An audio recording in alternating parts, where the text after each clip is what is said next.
Bellscoin, le prochain Dogecoin. Est-ce que ce projet vaut vraiment le coup? Est-ce l'heure d'acheter cette monnaie-là? Si c'est le cas, où pouvons-nous acheter cette monnaie-là?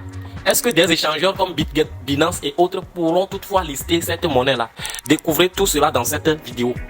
Mais bien avant ça, n'oubliez pas de vous abonner à la chaîne, d'activer la cloche de notification afin de ne rater aucune de nos prochaines vidéos. De passage, je vous présente BitGet, l'échangeur BitGet, l'un des plus gros échangeurs de crypto-monnaies au monde. Voici à peu près l'interface. Voilà. Ici, ils ont une preuve de réserve. Ici, stockage à froid. Ils ont également un fonds de protection. Côté sécurité. Voilà. Et ils sont en partenariat avec Lionel Messi. Ici, ils ont 10 milliards de dollars tradés en 24 heures comme volume. Plus de 550 crypto-monnaies qui sont listées, 0,1% de frais de transaction, 20 millions d'utilisateurs, bon, ils ont plus de 20 millions. Voilà. Bon, vous pouvez trader là-bas. Et ce qui est bien aussi, ils réservent des récompenses aux nouveaux utilisateurs. Je mettrai le lien qui vous permettra d'avoir accès à ces récompenses en description de la vidéo. Alors, allons-y sur le cas de Bellscoin. Nous voici sur CoinGecko pour Bellscoin, voilà. Ils sont listés sur CoinGecko, ils ont 7000 abonnés. Sur Twitter, voilà. Sur le white paper, ils ont voilà, les rewards de bloc. Leur premier halving, c'est dans 90 jours, bon, à partir du moment où la chaîne a été remise en ligne. Donc, moins de 90 jours, moins de 3 mois, le premier halving aura lieu. Et avec le temps, vous voyez, les blocs rewards sont en train d'être divisés par 2. Ils ont 4 halvings en une année. Et quand nous verrons sur leur tweet ici, ils l'ont mentionné. Et bon, je vais traduire ça pour que bon, ceux qui auront peut-être du mal, voilà.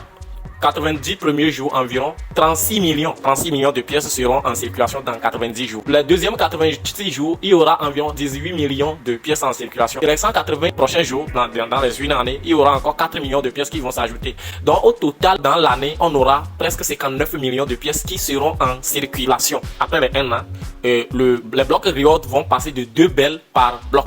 2 bells.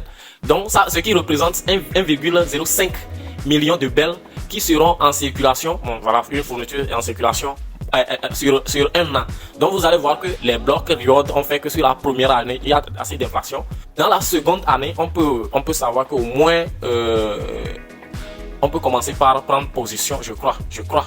Parce que si vous voyez bien, déjà actuellement, le nombre de pièces en circulation est bon, disons ce qui est le nombre de pièces qui est déjà créé déjà en circulation. Donc 5 263 000 qui sont en circulation. Le max, c'est 500 millions.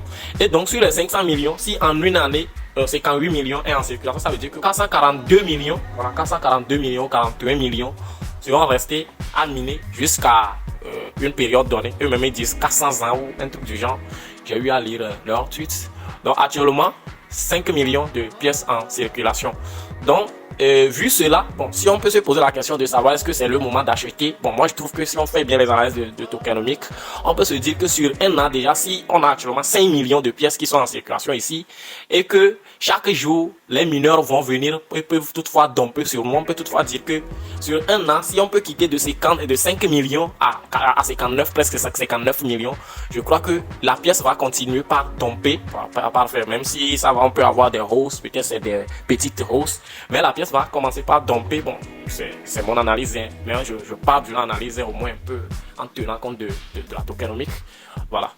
Donc, je crois que pour être sûr de tirer des profits, je crois que il va falloir qu'on soit au moins patient, analyser, mettre le projet dans les radars, parce que actuellement, bon, si ceux qui veulent peuvent toutefois trader, bon, les quelques pourcents, voilà. Sinon, on risque d'avoir un dump très grave dans les prochains mois, parce que à cause du tokenomics. Voilà. Ici, les marchés sur lesquels est listé, voilà, vous allez voir. Non-KYC qui a listé. Il y a un autre échangeur aussi qui l'a listé. Le nom c'est Zeges. Bon, je vais voir si je peux toutefois le trouver sur leur compte Twitter. FX Wallet, voilà, les a listés. Voilà, vous pouvez toutefois aller faire vos recherches. Ils sont également, comme je le dis, ils sont également listés sur un échangeur. Voilà, Zeges. Voilà, Zeges. Ils sont listés sur Zeges aussi le 20 décembre. Vous pouvez toutefois garder un œil attentif sur ce projet. car vous-même vous savez ce qui se passe dans le domaine des crypto-monnaies et en particulier dans le domaine des mêmes coins.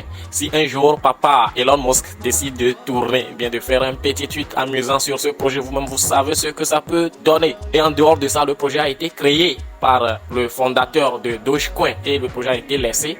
Après, le projet est en train d'être revivifié actuellement. Imaginez si un jour toute la communauté de Dogecoin décide de se tourner vers ce projet-là. Vous-même vous savez ce que ça peut donner. Avec seulement 500 millions de pièces pour 3,8 millions d'utilisateurs par exemple. Alors, je crois que vous avez déjà eu réponse aux questions qui ont été posées au début de la vidéo.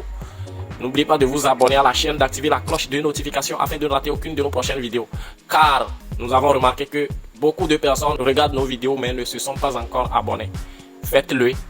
N'hésitez pas de rentrer dans notre groupe Telegram en description de la vidéo. On se dit à la prochaine. C'était Money Professor.